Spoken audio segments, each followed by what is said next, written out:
Muy buena tarde, querida comunidad. Nos encontramos con el licenciado Miguel Ángel González Campos, titular de la notaría número 53 del Estado de Querétaro, y con el abogado de la misma notaría, el licenciado Eduardo Antonio Valle Resilla. Les saludo a ambos, licenciado. Vamos a tener aquí una conversación con nuestros casi 700,000 seguidores y más de 9 millones de cuentas alcanzadas. Lo que estamos buscando, la intención de Moncayo Asesores, es traer esta información tan valiosa para la gente que nos pregunta.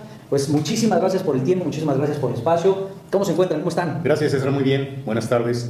Pues con mucho gusto estamos aquí atendiendo a tus inquietudes. Muchísimas gracias, licenciado. Licenciado, gracias por venir y por darse este espacio en nuestro de su auditorio y muy agradecidos nuevamente de que esté aquí en esta su casa. Muchísimas gracias. Bueno, pues vamos a continuar. Vamos a empezar con las preguntas, lo más importante de esta reunión. Bueno, pues vamos a comenzar primeramente con las preguntas para el licenciado Miguel Ángel. Y es que, licenciado, casi 4.1 millones de pymes en el país son el registro actual que tenemos a marzo de 2023. Pero si comparamos esto con el 29% del comercio informal, que es el PIB del país, es una cifra abismal entre uno u otro. La primera pregunta va enfocada hacia los emprendedores y emprendedoras del país. Licenciado, ¿qué consejo les podría dar a usted? Bueno, de entrada, que se asesoren y que entren al comercio formal. Aquí tenemos dos aspectos importantes que atender. El primero es el jurídico, en donde les podemos ofrecer nosotros la asesoría necesaria para constituirse en una empresa, sea unipersonal como la SAS, o sea una sociedad mercantil o civil.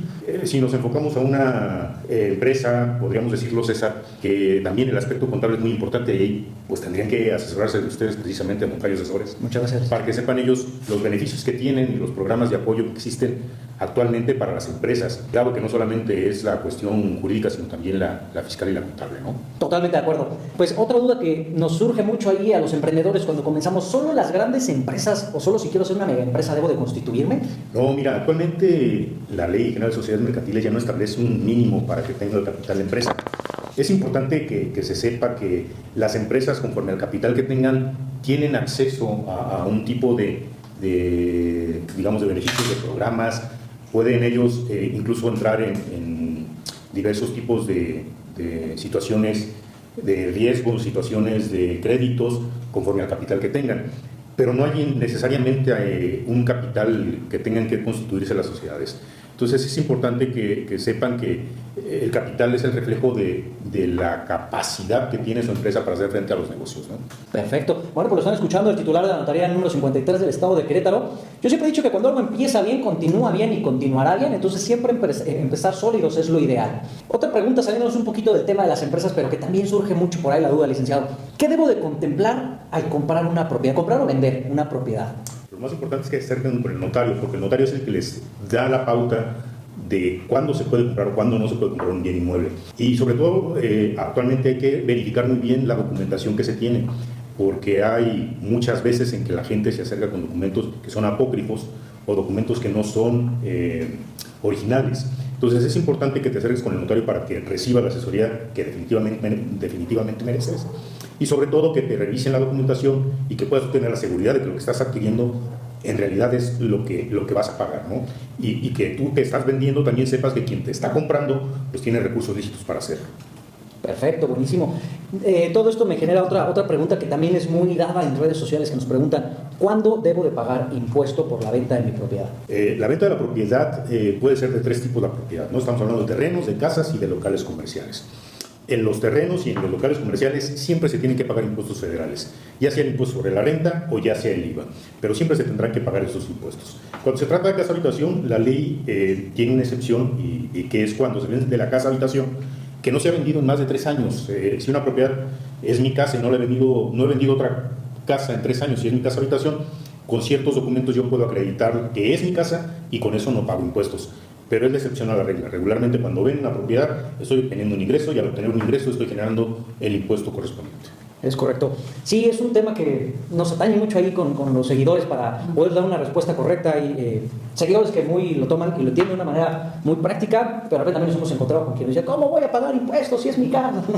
Bueno, es un tema ahí que, pero ya vendiste una casa el año pasado y otra este, ¿no? Entonces ya no era tu casa, ¿no? Ya era una de tus casas. Bueno, pues licenciado, muchísimas gracias por su apoyo, muchísimas gracias por las respuestas. Aquí lo tienen, el titular 353 del Estado de Querétaro, en donde bien pueden acercarse a pedir información, a ser asesorados en todos los trámites que tengan. A veces desconocemos incluso, y voy para allá ahorita con usted, licenciado, de algunos trámites que se pueden llevar a cabo en las notarías para tener esa certeza de la legalidad. A veces hacemos cosas que pensamos que, nos decía por ahí algún cliente, es que me endosaron las escrituras y voy a reclamar mi propiedad. El desconocimiento es brutal, porque de eso abusan otras personas que malamente pues engañan, ¿no? a otros Entonces, eso es muy importante que ustedes se acerquen con profesionales, con las notarías. Lo decía el licenciado, si ustedes ya trabajan con algún notario de su confianza, adelante, y si no, pueden acudir aquí. Vamos a dejar los datos de contacto de la notaría 53 para que quien gusta acercarse a recibir una asesoría de este y cualquier otro tema, bueno, pues puedan tener el acercamiento directo, ¿vale? Bueno, y por otro lado también nos acompaña el licenciado Eduardo Valle, una eminencia en el derecho notarial, a quien también tenemos unas preguntitas que hacerle al licenciado. La primera, nos preguntan mucho, ¿todos los contratos se pueden ratificar ante notario? Sí, licenciado, ahí es importante acercarse de un profesional del derecho, en este caso el notario, en su carácter de asesor profesional y equilibrador, quien les dará la mejor medida para ver si ese contrato puede ser ratificado o no. Evidentemente hay contratos que, por su naturaleza, no pueden ser ratificados. Tendrán que ser en escritura pública, por cuantía o por constitución de garantía. Pero si la ley no impone una forma especial, pueden ser debidamente ratificados ante el fedatario, en este caso el notario. Perfecto. Licenciado, fíjese, es que aquí me genera un tema que también nos preguntan mucho y va muy encausado. Por ejemplo, el préstamo de mutuo, el famoso te presto con intereses entre particulares, ¿puede ser ratificado? ¿Qué valor tiene si es ratificado? Y esto se lo pregunto porque más del 28% de las personas que ahorran o invierten de alguna manera es en este instrumento, se le puede llamar, lo iba a entrecomillar, pero lo dejo a libre albedrío, este instrumento, el préstamo entre particulares. ¿Ese contrato puede ser notariado y de ser así, tiene una mejora, un alcance? ¿Cuál sería la diferencia? Sí, licenciado, aquí si este documento es ratificado ante un notario, se tendrá una fecha cierta de la celebración respecto de ese préstamo de recursos. Pero si tienes garantías prendarias o hipotecarias, se tendrá que forzosamente otorgar en escritura pública y no pudiera ser ratificado, sino que tendría que tener esa formalidad. Pero digamos, si es un préstamo simple entre particulares, sin ningún problema se pudiera realizar. Evidentemente hay que cuidar cuestiones de prevención de lavado de dinero, que precisamente el notario les podrá asesorar e indicar evitar violaciones y sanciones de esta ley. Perfecto, pues otro tema que se desconoce normalmente es te presto, te cobro intereses, pero desconocemos todo el círculo que eso lleva. Muchas gracias, licenciado. Bueno, pues y hablando de negocios, ¿qué tanto valor? Le comentaba hace un momento que hay clientes que me dicen, oye, quiero cobrar este endoso a mi escritura. ¿Qué tanto valor tiene un contrato privado de compraventa de un inmueble? Sí, licenciado, aquí evidentemente ese documento ya tiene obligaciones y derechos para las partes, pero carece de la forma que establece el Código Civil. En consecuencia, pues no es oponible frente a terceros, es decir, no todos los demás conocen el contenido de ese documento.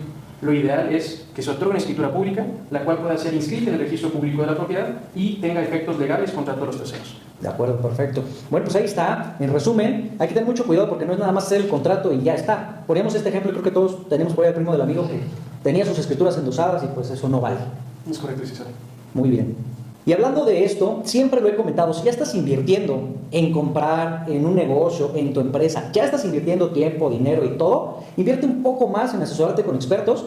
Puedes acercarte a las notarías en donde solo invertirás tiempo en venir, en revisar y en proceder legalmente. Puedes contratar a asesores expertos que también te podemos ayudar y sobre todo llevarte de la mano paso a paso en ese trámite, en esa compra, en esa venta, para que estés tranquilo y sobre todo para cerciorarte de la legalidad del proceso que estás haciendo.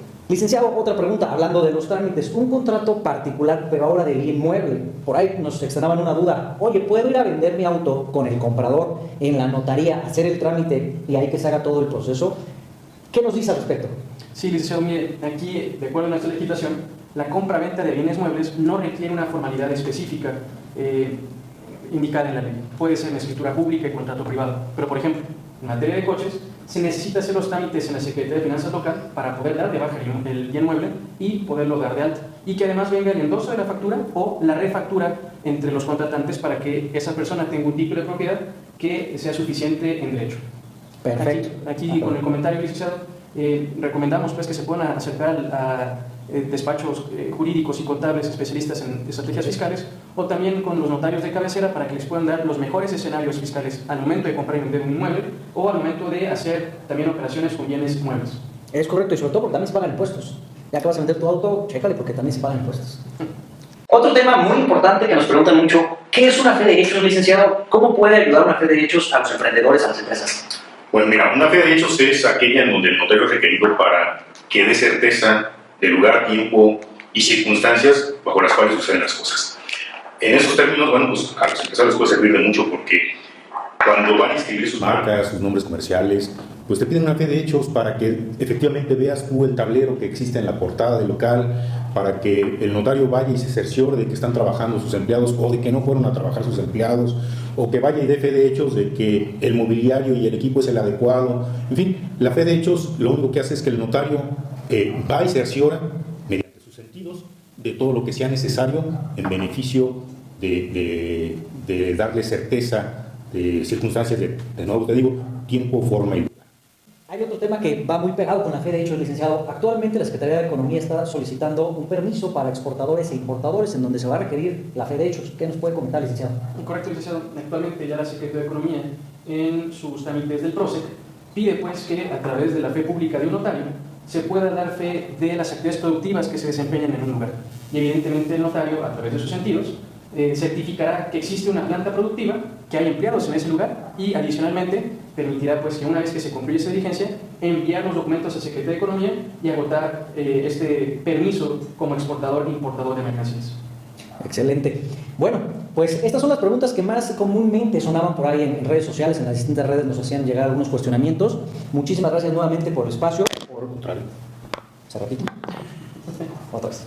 Muchísimas gracias por el espacio, por su expertise y sobre todo por poder ayudar a la comunidad a que conozcan, a que de la voz de profesionales ustedes también estén enterados de esto, se puedan acercar también. Voy a repetir nuevamente, los datos van a aparecer en pantalla de contacto de la Notaría 53, donde los licenciados muy amablemente, y de verdad, créanme, son una eminencia en lo que hacen, entonces ustedes pueden acercarse a pedir cualquier tipo de asesoría para que les puedan dar este correcto camino, esta correcta guía para hacer las cosas bien desde el principio.